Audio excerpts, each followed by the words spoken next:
Em crise financeira, os Correios anunciaram um plano de trabalho para tentar contornar o prejuízo de mais de 2,5 bilhões de reais no último ano.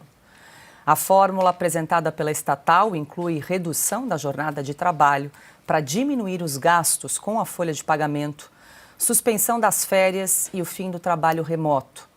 Entre as medidas também está a revisão da estrutura da sede dos Correios, com previsão de redução de pelo menos 20% do orçamento para cargos comissionados e a prorrogação das inscrições para o programa de desligamento voluntário até 18 de maio.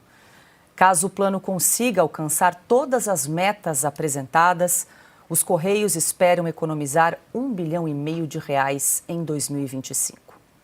Adalberto Piotto, muito boa noite, seja bem-vindo, Piotto. Abrimos o programa de hoje aí com essa notícia de um pacote para enxugar os gastos dos Correios depois de registrar um prejuízo de 2 bilhões e 600 milhões no ano passado. A empresa apresenta, então, esse pacote de medidas para tentar estancar a gastança. Resta saber se essas medidas serão mesmo suficientes ou talvez uma medida mais drástica aí seja necessário para estancar a gastança da estatal. Piotto, boa noite. Boa noite, Paula. Boa noite, Augusto, Ana, querida, Silvia, todos que nos acompanham.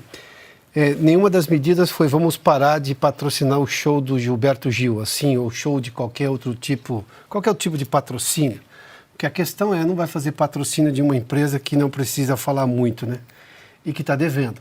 Mas vamos lá, os Correios já culparam a taxa das blusinhas, para quem não sabe, né? Aquela coisa da Shein, ou Shein, a empresa chinesa de roupas que as pessoas compravam lá e passava pelos Correios. Claro, houve aquela taxa maior, acima de $50, se não me engano, né? E você depois tinha o que, obviamente, diminuiu o número de compradores. A questão é que os Correios agora estão pensando em reduzir carga horária. Então, a tal propalada jornada de 30 ou 34 horas semanais, os Correios agora vão implantar, mas por falta do que fazer.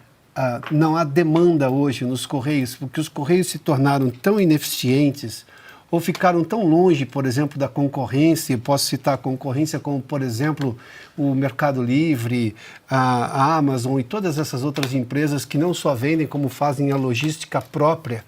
E, obviamente, o sujeito não vai recorrer mais aos Correios. Até porque quando você chegava no guichê dos Correios, perguntava quando ia chegar, e ia falar, talvez chegue daqui a 24 horas, 48, 72 horas. Sendo que a concorrência marca até mais ou menos a hora que você vai receber. E é bem mais rápido também. A redução de jornada de trabalho é uma tentativa de redução de custo, mas é porque não há gente, não há necessidade de ter tanta gente, porque, claro, não há demanda por trabalho. Então não é aumento de produtividade como normalmente ocorre em lugares que implantam uma jornada menor. O Correio tem problema sério de má gestão. Os Correios têm problema de má gestão e de novo politização, partidarização do comando da empresa. Eu preciso lembrar de uma medida ainda do governo Michel Temer, em que houve a aprovação da lei das estatais. Era uma lei moralizadora, depois de todo o escândalo do Petrolão na gestão Dilma Rousseff, dos governos do PT, ou seja, você tinha lá um escândalo nas empresas públicas, nas estatais, não podia mais nomear, obviamente você tinha uma profissionalização da gestão. Foi o que aconteceu, por exemplo, com a Petrobras, que foi recuperada durante a gestão Temer e depois na gestão Bolsonaro. Veio o governo Lula, o Supremo abriu uma lacuna por algum tempo para voltar às práticas ruins e depois agora a lei voltou a ser, voltou a valer. Mas não escapou de você ter problemas de gestão. Os Correios hoje têm essa situação. É uma empresa que, obviamente, todos os brasileiros conhecem, que você tem lembranças, alguns têm boas e más lembranças, mas, enfim, uma empresa que estava dando lucro no governo Bolsonaro e agora voltou a dar prejuízo no governo Lula. É ele sim, você se lembra daquela propaganda do ele não? Então, agora é ele sim, Lula é o culpado pela gestão pífia das estatais brasileiras novamente. O governo Lula chega para arrasar, assim como ataques de gafanhotos.